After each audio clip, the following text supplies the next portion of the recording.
박성훈 씨를 제외한 가족들이 대부분 법대 혹은 의대 출신입니다.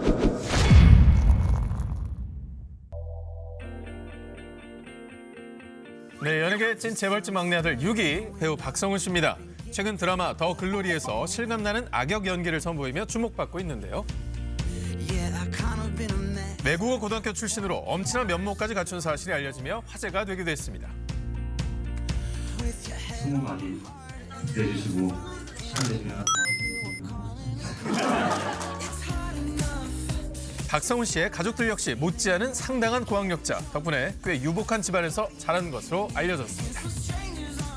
네, 올해 가장 기대가 되는 배우 중에 한 명이죠. 더 글로리의 최강 빌런 박성훈 씨입니다. 이제 극 중에서도 보면은 굉장히 유복한 집안 출신으로 아버지에게 골프장을 물려받고 또 호가위험을 살고 있는데 실제로도 이에 못지않은 재벌집 막내 아들의 면모를 갖췄다는 거예요. 일단 박성훈 씨를 제외한 가족들이 대부분 법대 혹은 의대 출신입니다. 그래서 집안 내에서는 박성훈 씨의 별명이 돌연변이었대요. 어떻게 우리 유전자에서 너 같은 또 다른 이런 재능을 가진 아이가 나왔냐. 이게 좋은 의미겠죠. 근데 중요한 건 아버지가 이런 박성훈 씨의 길을 전폭적으로 지지해 주셨기 때문에 지금의 성공이 있었던 거예요. 와, 웬만한 그런 집은 막 반대하고 이러잖아.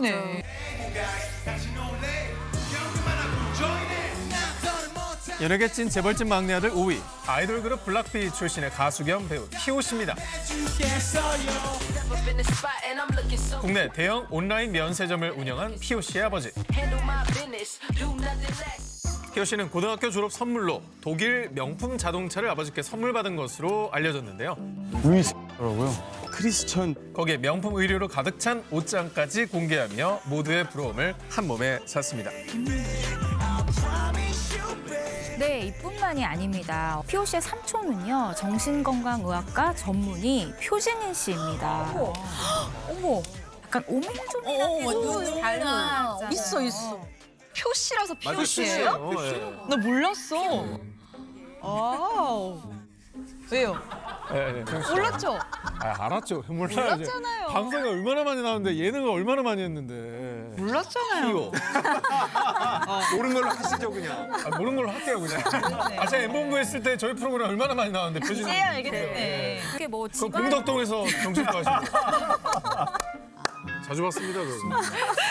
집안이 부유한 거는 사실이지만 이 피오 씨가 너무 자기가 금수저로 알려져 있다라고 얘기를 하는데 솔직히 고등학교 졸업 선물로 외제차 사줄 정도면 은수저 정도는 되지 않나요? 흔치 않죠, 흔치 않죠. 많이 부럽네요. 연예계 찐 재벌집 막내 아들 4위 바로 B2B의 비주얼 담당 육성재 씨입니다. 실력파 아이돌로 활동을 시작해 이제 배우로도 두각을 드러내고 있는데요. 이토록 완벽해질 수 있었던 육성재 씨의 비밀. 금수저 물고 태어나 노력으로 다이아몬드가 된 육성재 씨의 이야기 지금 바로 만나봅니다. 네, 실력파 아이돌 B2B의 막내 육성재 씨 최근에는 배우로도 활발한 활동을 이어가고 있는데 작년 그 M본부 드라마 금수저에 나왔었어요. 맞아. 네, 뭐 가난한 집에서 태어났지만 부잣집 친구랑 운명을 바꿔서 후천적 금수저가 된 역할을 굉장히 잘 소화했는데 근데 실제로 이 금수저 역할이 그럼 육성재 씨의 삶이랑 비슷한 거네요. 네, 육성재 씨가 이 드라마에서 말씀하신 대로 한 기업의 후계자 역할을 맡았잖아요. 이미 그 삶을 살아봤습니다. 그러니까 연기를 잘할 수밖에 없었고요. 이 육성재 씨 아버지 유경성 씨가 진공부품 제조기업 대표입니다.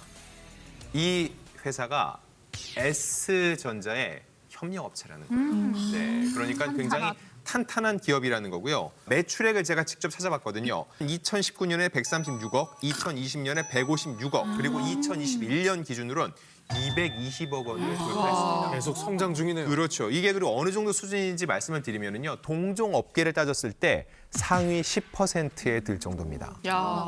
아니 사실 잘생긴 얼굴로 태어나게 해준 것만으로도 감사할 일인데 재력까지. 노래도 잘하고 춤도 잘 추고. 엄마 나한테 뭘 준 거예요? 현희 씨 웃음자. 무슨 재벌? 유머를 재벌이에요. 이빨 보이지 않습니다. 예, 부모님한테. 제가 또 육성재 씨의 가족에 대해서 조사를 하다가 굉장히 재밌는 걸 하나 발견을 했는데 사실 육성재 씨 같은 경우에는 이 아이돌 친구들 사이에서도 낚시를 이 취미로 굉장히 좋아하고 실제로 굉장히 잘하는 걸로 유명해요. 그런데 이 취미가 남다른 이 핏줄의 어딘가에서 있던 거였어요. 이 조부모님의 남다른 이력이 있었기 때문인데요. 육성재 씨의 외할아버지가 대한민국에서 최초로 이것을 국내에 들여와서 양식을 한 분이라고. 양식. 사진으로 확인해 보실까요? 우와. 육이다, 육. 저게 비단잉어 아니에요? 네, 맞습니다. 비싸죠, 비싸죠. 이 비단잉어로 육자를 표현해서 만든 그 앨범 커버인데요. 이 앨범 커버 이미지에 대해서 막 회사랑 이야기를 하다가 이 사진을 하면 좀 힘이 좀 더 받지 않을까라는 생각 때문에 했다고 하는데 굉장히 남다른 이 할아버지 사랑을 알 수 있는 그러네요. 하죠. 이 비단잉어가 관상용으로도 많이 키우는 그 물고기잖아요. 그 육성재 씨 외할아버지가 들여줬다는 사실이 되게 놀랍네요. 우리나라에 최초로 들어오셨으니까 비단잉어계 문익점 정도라고 부를 수 있을 것 같고요. 좀 더 알아봤는데 이 외할아버지가 이 양어장을 하시는데 그 옆에서 외할머니는 약 5,000평 규모의 낚시터를 운영해서 낚시를 좋아할 말씀하신 수밖에 대로 그래서 없네. 전국을 누비면 지금도 TV에서 보면 낚시라고 하는 게 다 그런 영향을 받은 거예요. 아, 그렇구나. 손석구입니다. 반갑습니다. 예능계진 재벌집 막내 아들 대망의 1위 바로 배우 손석구 씨입니다. 나의 해방일지 범죄도시2를 연이어 성공시키며 일명 손석구 신드롬을 일으켰는데요. 저희 할아버지 때부터 하던 회사 35세, 조금은 늦은 나이에 주목받기 시작한 손석구 씨에게 남다른 부캐가 있다는 것이 밝혀지며 모두를 놀라게 했습니다. 제조업체 대표이사에서 천만 배우로 인기의 재력까지 다 갖춘 완벽한 남자 손석구. 지금부터 낱낱이 파헤쳐 보겠습니다. 정말 대세 오브 대세죠. 2022년도에 정말 이분을 능가한 스타가 있을까 싶을 정도의 신드롬을 일으켰던 배우 손석구 씨. 작년 최고의 한 해를 보냈습니다. 맞아. 작년에 진짜 거짓말 안 하고 제 주변 10명 중 9분은 이상형을 다 손석구 맞아요, 맞아요. 할 정도로 진짜 그런 한 해였던 것 같은데 드라마 캐릭터가 아니라 실제로 재벌집 아들인가요? 진짜로? 몰라. 이분은 배우 이전에 한 기업인이었습니다.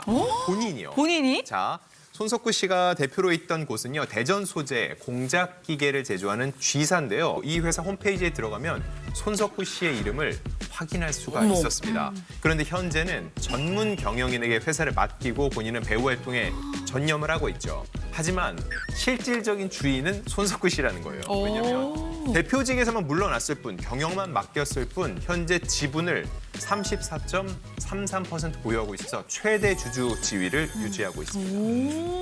이 회사 같은 경우는 공작기계를 판매하는 업체예요. 이 공작기계가 뭐냐? 말 그대로 기계를 만드는 기계입니다. 한국뿐만이 아니라 미국, 캐나다, 일본 10개국에 수출을 하고 있고요. 손석구 씨가 대표이사로 있을 때는요. 최대 매출이 55억을 기록한 적도 있다. 갑자기 손석구 씨가 더 멋있게 느껴지네요, 진짜. 추앙하고 싶죠. 다른 것도 아니고 제조업을 택하셨다는 게 굉장히 색달라요. 어쩌다가 제조업체를 운영하게 된 걸까요? 저도 그 점이 궁금해서 취재를 해봤는데요. 손석구 씨의 가족이 대대로 이 기계 제조업을 하셨더라고요.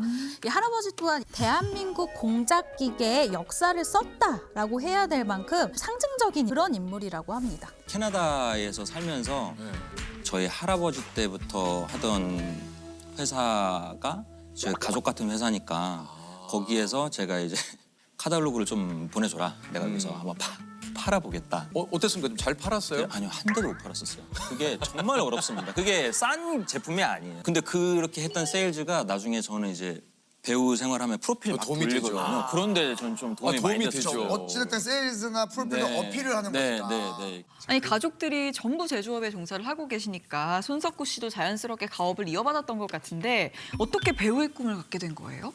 사실 어렸을 적엔 굉장히 내성적인 타입이었다고 해요. 그래서 중학교 시절 훌쩍 미국 유학기를 떠나게 된 건데요. 시카고 예술대학에 진학한 후에요. 필름, 비디오, 뉴미디어 등을 전공하면서 다큐멘터리를 공부했습니다.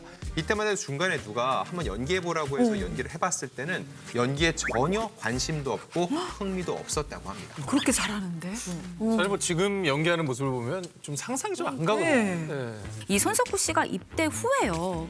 이라크 파병에 지원을 해서 자이툰 부대에서 파병 생활을 하게 되는데요. 이곳에서 새로운 꿈을 찾게 됩니다. 뜻밖에도 손석구 씨의 새로운 꿈은요, 바로 농구 선수였습니다. 근데 이때가 26살이에요. 독특하다. 이 몸 좋은 군인들이랑 막 몸을 부딪히면서 농구를 하다 보니까 이 농구가 단순히 재미가 있다 정도를 넘어서 나 선수해야 되겠다. 나 좀 소질 있는 것 같은데? 라는 생각을 한 것 같아요. 진짜 잘했나 보다. 선수는 또 다르잖아요. 그렇죠. 그래서 이렇게 막 그때 당시에 이제 뭐 이렇게 뭐 캐나다에서 올림픽에 출전하셨던 그 농구 선수가 할아버지를 어떻게 제가 막 이렇게 찾아가서 막 배우고 막 그랬어요. 나한테 배우고 싶다고 슛을 한번 해봐. 이렇게 해서 나는 이제 슛에 자신이 있다. 그래서 한 골이 안 들어가는 거예요. 그 할아버지가. 그리고 약간 흐지부지 됐어요. 그 할아버지한테. 정작 농구를 하러 갔는데 거기서 연기 학원을 접하게 됐는데 그때 비로소 내가 연기를 하고 싶구나라고 느끼게 됐다는 거예요. 그런데 전 선택 잘한 것 같은 게 2022년 기준으로 손석구 씨 매출 60억 넘을 겁니다. 그러니까 결과적으로 볼 때는 손석구 씨가 길을 잘 택한 거죠. 게다가 그 회사 매출 어디 안 가잖아. 그치, 내 거잖아. 맞아. 그대로 잘 되고 여유 있고. 있지 뭐. 얼마나 선택 잘하신 겁니까? 그럴 때 더 잘 되잖아, 사람이. 여유가 있을 때, 마음에 여유가 있을 때. 맞아. 자, 촬영 감독 꿈나무부터 자이툰 부대 파병 군인 그리고 농구 선수 꿈나무까지 돌고 돌아서 이제는 좀 배우가 나올 때가 되지 않았나 싶네요. 배우가 진짜 내 꿈이구나라는 걸 알게 되는데 이 전공을 결정하기 위해서 2006년 캐나다 밴쿠버 소재 학교에 연기 전공으로 입학을 하게 되는데요. 2010년에 졸업한 이후로 한국에 돌아와서 뭐 연극부터 단편 영화까지 경력을 쌓아가는데요. 아마 손석구 씨 여기서부터 본 분들이 많으실 거예요. 아마 기억하실지 모르겠는데 이 배두나 씨 주연의 미국 드라마 센스8 아시나요? 네. 여기 시즌 2에 나오기 시작하면서 이 많은 분들에게 얼굴을 알리기 시작합니다. 정말 TMI지만 제가 이거 오디션 봤다 떨어졌어요. 미국 진출?